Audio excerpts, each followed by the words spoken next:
Wewe, bwana. Rudi kwa nyumba ito fai nguo. Wewe ito fai nguo. Baba acha mambo yako hiyo. Wewe sasa una vitu gani unaenda kuonyesha watu huko nje?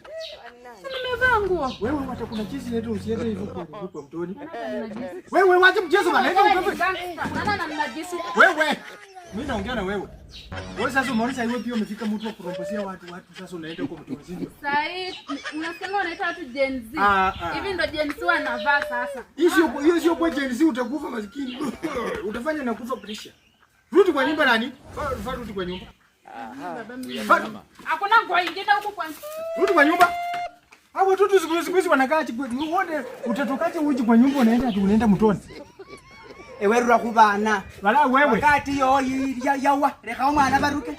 Unafaa hata ni mpaka chini alafu mtoto atembee huko.